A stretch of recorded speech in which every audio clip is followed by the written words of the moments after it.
Dear student, class 11th का chapter number 7 है आपका। कौन सा? Depreciation, provisions and reserve. Okay, तो इस चैप्टर में करना क्या होता है हमको वो देख लो। देखो, डेप्रिसिएशन वर्ड का मीन्स क्या होता है वो देखो। भाई हम लोग क्या करते हैं कि अपने बिजनेस में बहुत सारी प्रॉपर्टीज का यूज करते हैं और उन सारी प्रॉपर्टीज का यूटिलाइजेशन करने के बाद आप देखते हो कि कुछ टाइम बाद उन सारी प्रॉपर्टीज की वैल्यू अपने आप कम होने लगती है। कैसे? जैसे हमारे घरों में प्रॉपर्टी होती है, बिल्डिंग, मशीन, फर्नीचर, कंप्यूटर, और उसके बाद आ जाओ मोबाइल होते हैं, TV, fridge, AC, washing machine. तो ये सब चीजें हम लोग नई लेकर आते हैं तो कुछ टाइम तक, मतलब 1 मंथ, 2 मंथ, 3 मंथ तक तो वो नहीं रहती हैं और अच्छे से चलती हैं। बट आफ्टर सम टाइम वो क्या पुरानी होने लगती है, उनके पार्ट्स जो है वो घिसने लगते हैं, तो उस वजह से उनकी वैल्यू में कुछ ना कुछ कमी हो जाती है। तो डेप्रिसिएशन क्या होता है? फिक्स असेट्स की वैल्यू में जो भी कमी होती है उस कमी को क्या बोला जाता है? डेप्रिसिएशन। ओके, तो डेप्रिसिएशन वर्ड का मीन्स क्या है? Depreciation means decline. Decline means होता है कमी। Depreciation means decline in the book value of any fixed assets due to use, passage of time, wear and tear and obsolescence। मतलब किसी भी फिक्स एसेट्स को रेगुलर यूज करने से, time के स्पेंड होने से, टूट फूट होने की वजह से या फिर टेक्नोलॉजी चेंज होने की वजह से उसकी वैल्यू में जो कमी आती है उस कमी को क्या बोला जाता है? डेप्रिसिएशन। ओके, जो कि यहाँ पर राइट करते हैं हम।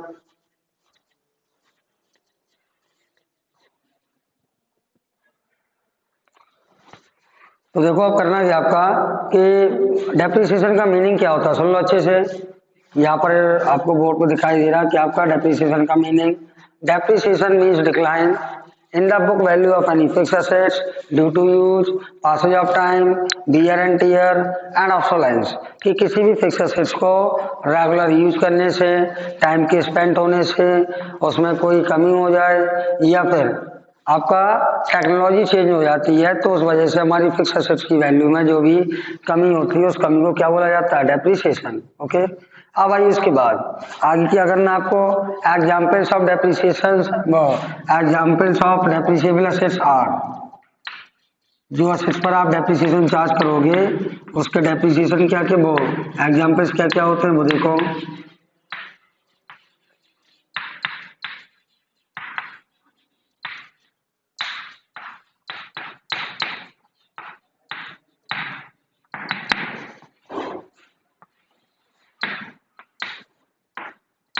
देखो, plant and machinery, depreciation always fix assets पे लगता है। Plant and machinery, furniture and pictures,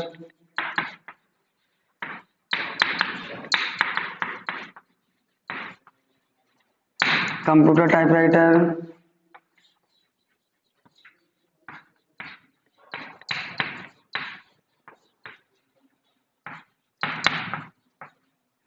motor vehicle,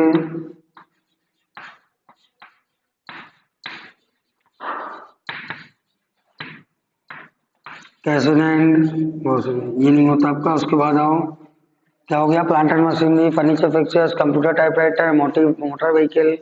ये सारी चीजें हमारे बिजनेस के लिए क्या होती हैं? वो सारी एसेट्स होती हैं जिन पर हम डेप्रिसिएशन अपना चार्ज कर सकते हैं। तो ये सारी एसेट्स वो हैं जो आप परचेज करके लाओगे, कुछ टाइम यूज करोगे तो आफ्टर सम टाइम उनकी वैल्यू अपने आप कम होने लगेगी। ओके, अब कैसे? जैसे मान लो हम लोग मोबाइल परचेज करके लाए, हमने मोबाइल परचेज कर लिए कितना? 20,000 का।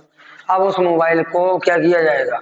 उस मोबाइल को अगर हमने परचेज करके ले आए, आप 2 महीने बाद, 3 महीने बाद देखते हो कि उस मोबाइल की क्वालिटी में कुछ कमी हो जाती है मीन्स पुराना हो जाता है, टाइम स्पेंड हो जाता है और उसके बाद क्या होता है? उस मोबाइल की वैल्यू अपने आप 20,000 से कुछ कम हो जाएगी, 18 या 16,000 वैल्यू अपने आप हो जाएगी। तो ये क्या होता है? डेप्रिसिएशन। समझ में आ रहा है? अब उसमें रीजन क्या क्या लिखे हैं? ड्यू टू यूज, यूज करने से, मतलब हम रेगुलर किसी चीज को यूज करेंगे तो उसके पार्ट्स घिसेंगे तो आपकी एसेट्स की वैल्यू अपने आप कम हो जाएगी। सेकंड है आपका passage of time, time spend हो जाए। उसके बाद वियर एंड टियर, टूट फूट हो जाए कोई, या ऑब्सोलेंस, या टेक्नोलॉजी चेंज हो जाए। टेक्नोलॉजी चेंज होने का मतलब आपने 20,000 का आज मोबाइल लिया, अब उस मोबाइल की कैपेसिटी है कि वो कम से कम 4-5 साल अच्छी चलेगा, बट सेम कंपनी, उसी कंपनी ने क्या किया कि उससे कम रेंज में 15,000 में, उससे ज्यादा अच्छी टेक्नोलॉजी का नया मोबाइल मार्केट में निकाल दिया, तो आपके मोबाइल की वैल्यू अपने आप कम हो गई, हो गई। तो ये क्या है? It is the depreciation due to the technical changes, due to the technology changes. समझ में आ गया? तो ये आपका क्या है? ये आपका डेप्रिसिएशन का मीनिंग और डेप्रिसिएशन के एग्जांपल्स गिवन है। ओके,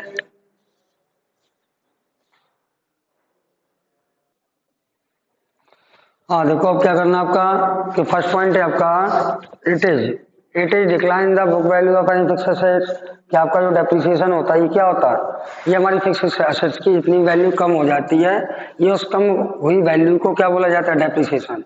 जितनी वैल्यू हमारी गिर जाती है या डाउन हो जाती है, उस डाउन हुई वैल्यू को क्या बोला जाता है? डेप्रिसिएशन। सेकंड पॉइंट है आपका it includes loss of value due to effluxion of time, usage और ऑब्सोलेंस, कि आपका एक ऐसा लॉस होता है जो किस वजह से आ जाता है? किसी फिक्स एसेट्स का टाइम यूज करने से, या फिर टाइम स्पेंड होने की वजह से, या फिर कोई टेक्नोलॉजी चेंज हो जाती है। उसके बाद नेक्स्ट आपका it is a continuing process, कि आपका जो डेप्रिसिएशन होता है ये क्या होता है? Continuing process. क्यों? आपने कोई चीज परचेज कर ली तो आप उसको रेगुलर यूज करोगे ना, और जब रेगुलर यूज करोगे तो वैल्यू भी रेगुलर कम होगी। समझ में आ गया? तो आपका जो डेप्रिसिएशन है ये क्या है? कंटिन्यूइंग प्रोसेस है। अब आइए उसके बाद it is an expired cost, और ये एक ऐसी एक्सपायर्ड कॉस्ट होती है जो हमारी एसेट्स की वैल्यू से हट जाती है। कैसे? आपने मोबाइल लिया 20,000 का, 3 महीने बाद उसकी 10% वैल्यू कम हो गई, तो 20,000 से 2,000 हट गया, एक्सपायर हो गया। तो आपका जो डेप्रिसिएशन होता है ये क्या होता है? Expired cost. और इसे हम कब माइनस करते हैं? जब हमें अपना टैक्सेबल प्रॉफिट फाइंड करना होता है कि हम किस प्रॉफिट को अपना इनकम टैक्स गवर्नमेंट में डिपॉजिट करेंगे। तो टैक्सेबल प्रॉफिट को फाइंड करने के लिए आप डेप्रिसिएशन को कन्फर्म माइनस करोगे। क्यों?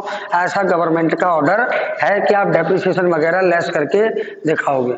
अब आई उसके बाद सबसे लास्ट पॉइंट है आपका it is a non cash expense, कि आपका जो डेप्रिसिएशन है ये कैसा होता है? नॉन कैश एक्सपेंस होता है। क्यों? आप एसेट ले आए, एसेट की वैल्यू कम हो गई, बट उसके लिए कोई रुपए मांगने तो नहीं आया हमारे पास। भाई स्कूटी हमारी, हमने नई स्कूटी ली, नई स्कूटी लेकर हमने 3 दिन चलाई और चौथे दिन गिरा दी, स्क्रैच हो गई पूरी गाड़ी की, तो वैल्यू कम हो गई, बट कैश तो नहीं गया, कैश तो नहीं गया ना। तो ये क्या होता है? आपका जो डेप्रिसिएशन है वो क्या आपका? Non cash expense. कंफर्म हुआ? देखो इसको,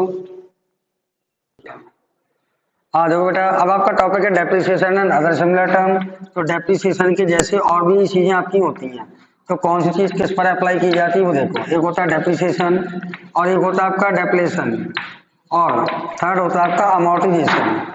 अमोर्टाइजेशन। अब तीनों में क्या डिफरेंस होता है बेटा वो देख लो। देखो डेप्रिसिएशन हम लोग चार्ज करते हैं किस पर? फिक्स एसेट्स पर। किस पर करते हैं? फिक्स एसेट्स पर, कि हमारे फिक्स एसेट्स की जो भी वैल्यू कम हो जाती है उसको हम क्या बोलते हैं? डेप्रिसिएशन। और फिक्स एसेट्स के एग्जांपल वो land and building, plant and machinery, furniture fixtures, computer, typewriter, motor vehicle, ये सब चीजें। अब आओ उसके बाद सेकंड चीज आपकी क्या? डेप्लेशन। तो डेप्लेशन का मीन्स क्या होता है? कि डेप्लेशन ऑलवेज नेचुरल रिसोर्सेज पे लगता है। किस पे लगता है? नेचुरल रिसोर्सेज पे। जैसे for example coal mine, quarries वगैरह होती हैं, तो इनमें अगर हमें कोई लॉस हो जाए, कि हमने सोचा था कि इस कोल माइन से 50 लाख का कोयला निकलेगा और कोयला वहां से निकला ओनली 30 लाख का, तो 20 लाख का लॉस हो गया। तो ये होता है आपका क्या? नेचुरल रिसोर्सेज में हमें जो भी लॉस हो जाता है वो होता है हमारा डेप्लेशन। थर्ड है आपका अमोर्टाइजेशन। और अमोर्टाइजेशन क्या होता है? हमारी जितनी भी इंटेंजिबल एसेट होती हैं, इंटेंजिबल मतलब जिनको हम ना छू पाए ना देख पाए, उन सारी इंटेंजिबल एसेट पर आपका जो मीन्स लॉस होता है उसको क्या बोला जाता है? अमोर्टाइजेशन। फॉर एग्जाम्पल आपके बिजनेस की रेपुटेशन है, गुडविल है, वो अचानक कम हो जाए तो आपका अमोर्टाइजेशन हो गया। ठीक है? आपको गवर्नमेंट से कॉन्ट्रैक्ट मिला था, वो कॉन्ट्रैक्ट मिला था 5 साल के लिए, गवर्नमेंट चेंज हुई, आपसे वो कॉन्ट्रैक्ट छीन लिया गया, तो इट इज अमोर्टाइजेशन। कंफर्म हुआ? तो आपका आज की क्लास में ओनली इतना ही टॉपिक रहेगा, कल हम आपको आगे कंटिन्यू करेंगे।